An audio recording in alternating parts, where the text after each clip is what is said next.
On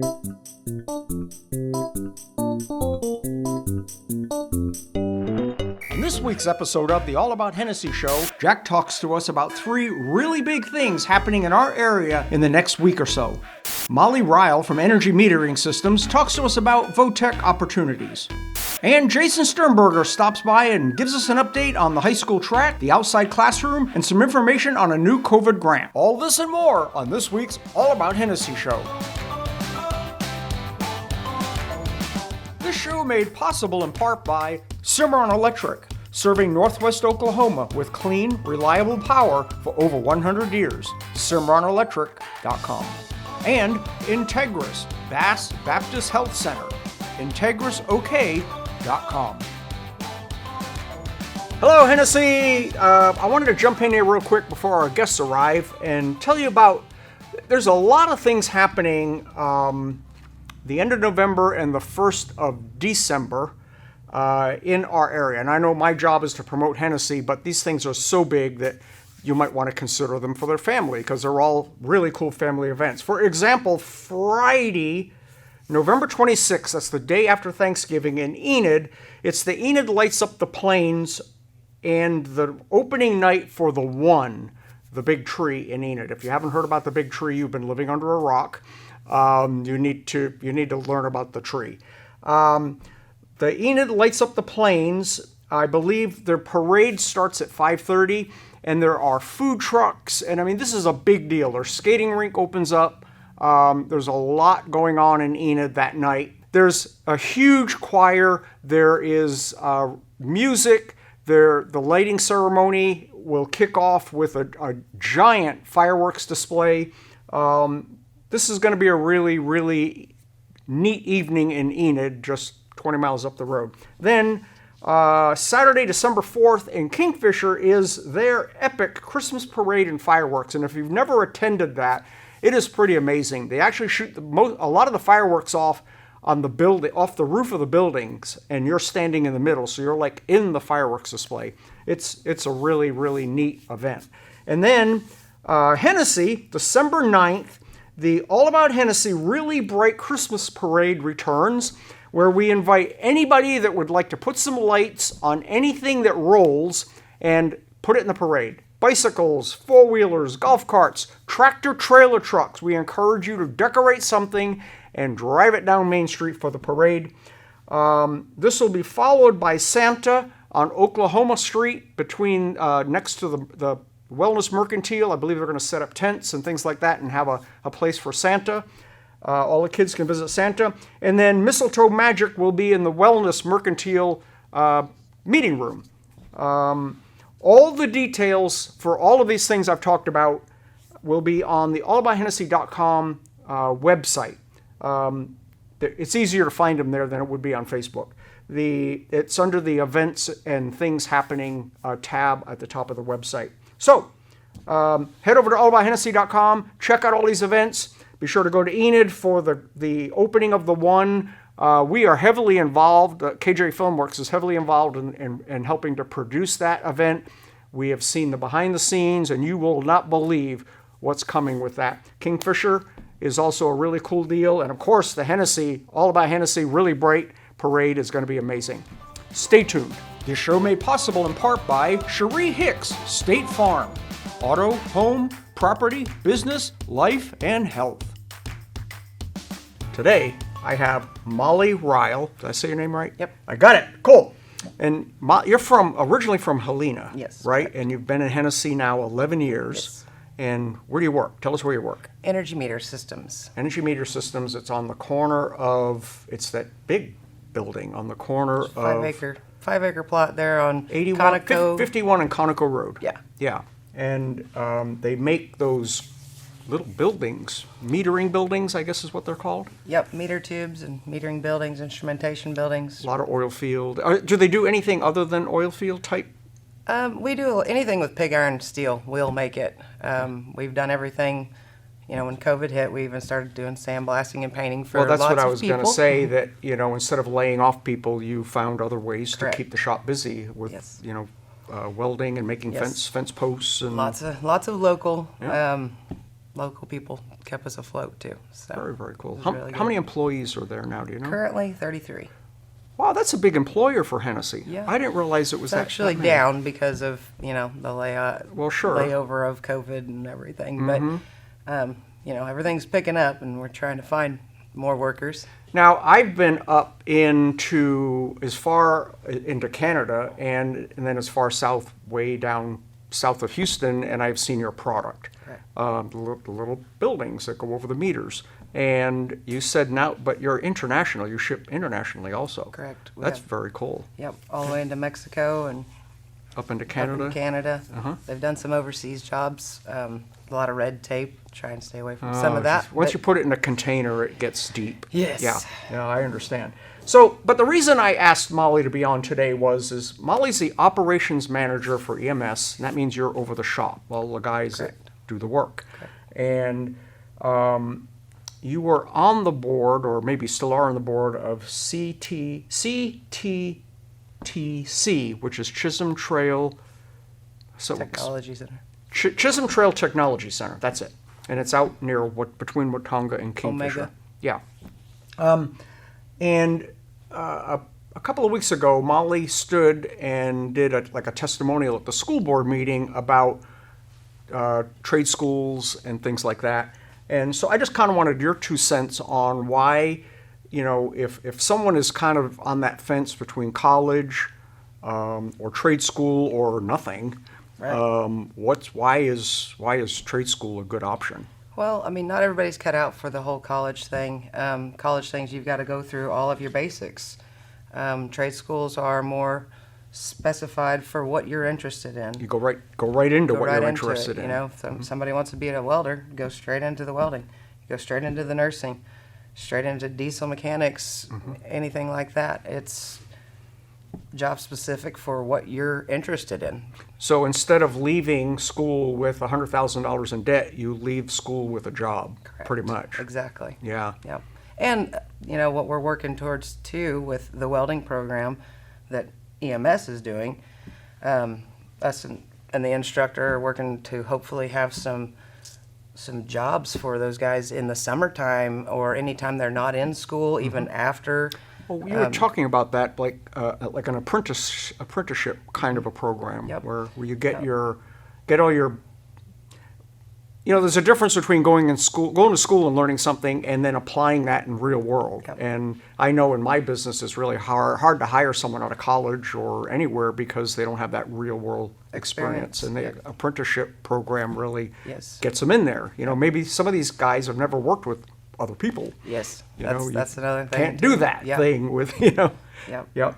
So the trade school has become a real good recruiting tool for you. Also, Yes. you get people that are qualified and Yes, and we end up having to help mold them into what we actually do. There's not very many people that can just walk into our shop and be able to do the welding types that we do for our applications. it's a very specific type Yep. of welding. And I notice you have to, I guess you even X-ray your Yes. wells for high Yes. pressure and things. Yes, we Yeah. have to adhere to the American Gas Association regulations. So, we never know if one tube's going to go straight out on the pipeline. So, everything, conform everything to. It's got to be ready to go. Yep. That's pretty cool. And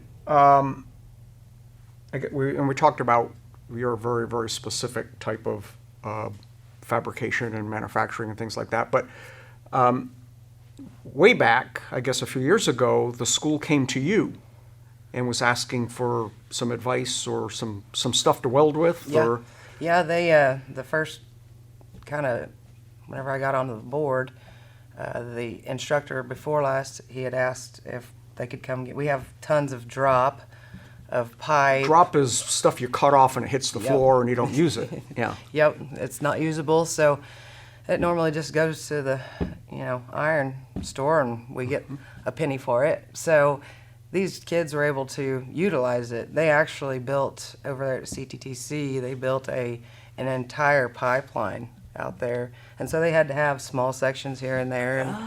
And they did a really cool project out there. And it was, If you've never seen a pipeline welder work, these guys are they're like the rock stars of welders. I mean, with the way they use their torches and cut bevels and weld things that actually stick together really well. Yep. Very cool. So what advice would you have for a student that wasn't really sure on college or trade school or? Well, I mean, they've just got to, they don't have to commit to anything. And that's the good thing about going to a tech center is you're trying it out. You get to test drive the car before you buy it. Yep. And you're not in thousands and thousands of dollars, Yep. you know. I know quite a few kids that might have started off with, say, diesel mechanics and then turned into a welder or auto mechanics or carpentry. Once they get in there, they saw, ooh, the carpentry shop is just really cool. Yeah. And so it's not like going to college and then getting locked into a career path that you're not really sure of. And They currently, right now, they actually have a student over there that I think she's 17 or 18-year-old girl, didn't know what she wanted to do, and I think that maybe she did a tour of it and she thought, man, this looks cool. She's a city girl, doesn't even know anything about welding, and she's doing amazing. she and decided to be a welder. Yeah, and we're actually hoping to maybe get her on board at our place and maybe some summer experience. So. Well, and then a cool story, you started as a secretary. Yes. And then they found out you knew stuff. Yeah. And you got advancement and Yes. things like that. So there's room for advancement even in manufacturing and things Yes, like that. So definitely. very, very cool. Thank you, Molly. Well, thank you. All right. Stay tuned. Jason Sternberger, Hennessey Superintendent, will be here in just a minute to tell us what's going on at the school. This show made possible in part by DK Recycling of Hennessey, 405-853-6951, and Seaboard Foods. At Seaboard Foods, our work matters to our families, our communities, and the people who rely on us to produce delicious pork products. Jason. Hey, Jack, how are you? Good. It's been a long time. It has been a while. I've been traveling around the world, and we've just haven't been able to get a show out, but Well, I'm glad to glad to be back in here. Now, I think it's been 2 weeks, I guess, there was a school board meeting, and you decided to fix the track. We did, The troubled track. We did. That's been a process from the day that I've got here, getting the history and working with the different companies. And we had a company come in, 2 months ago and talk to us. And there was just some questions at the time that came up that we needed to research a little bit more. So went back and got those and got as much as you can do an apples to apples comparison on the track. And so went with a company that ultimately a little over $900,000 on what it is, but for the amount of years that we're getting, and you look at the price per year and the better warranty and just life expectancy. And so Board of Education was very gracious and felt like that was the best fit, and luckily money is good. We're in a situation we could do that. So I think everybody just wants to use it. That's it. it. For, what, almost 10 years now or something? Something like that, yeah. And so, now the next step is they actually have a meeting today, and they're supposed to get back with me tomorrow to give me a timeline of events of showing, when they'll start the demo and what people can start to expect to see. And then, of course, the cold weather has a lot to do with them laying track. Well, I imagine it's going to be, kind of a warmer thing to put that rubber down. And big question is, are we going to have it by track? And more than likely, no. Or we won't have it by the start of track season, hopefully halfway through. But then now we've got to also do some things around the edges and prepare for being able to host track meets down the road. So we need to get some security fencing in. And Completely fencing it in? Finish fencing it in and, have to figure out where to put main entry and get a press box and, just start getting a lot of things that it takes to host that. There isn't even an official parking place for that, I guess, up around the football field. No, there wouldn't be. It's going to, people would have to park on the north side of the football field and walk to it. Or if it hasn't rained, then, of course, they park out in the field south of it. Yes, so, but those are just plans that, have to come in, and it just takes more money. Yep. Just keep it going. Yeah. And I was interested in the fact that they had you do a core sample, and there was a lot to it. There was a lot to to it. decide how much you could do or what needed to be done. And so it wasn't just like you got to throw it away and fix it. They actually did some research and make sure they're doing it right. That's Good. right. So very, very cool. And then the Outdoor Learning Center. If you haven't heard about this, it's a What is it? It's a So- outdoor interactive school, isn't it? Or something? Yeah, just different modules. You know, you got a water station, you're gonna have a stage. You got areas of balance beams and picnic tables, and reading areas, and so just a lot of different things. It's right there on the west side of the Early Childhood Center. Parents will pull in, and they drop their kids off, and you have an area on the east and the west side of that drive where this is all going to be. And in our construction application, that we should hear something back in the next day or two. That it's we're trying to put turf with it, just because it does have a 4-foot safety fall rating and it does serve as a playground. You do have areas out there where kids will be running and playing, and then just the maintenance of it It's is better than wood chips. It's better than the wood chips. You're gonna have to spend money on that anyway. It's a little bit more expensive, but it's gonna last longer. It's gonna look better.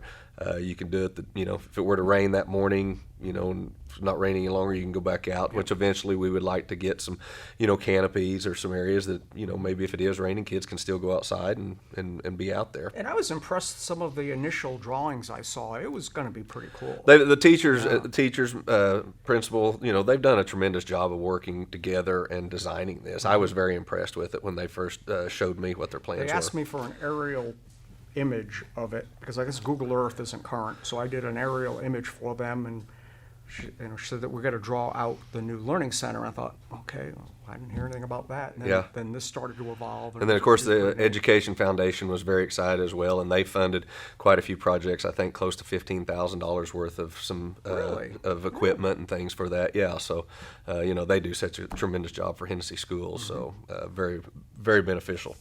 And I guess the other thing is there's a COVID grant. Give me straight up the title of it. It's a Project 723 grant. I don't know if it actually has a name, but it's related more to CARES money. And what it is schools our size qualify for up to $150,000.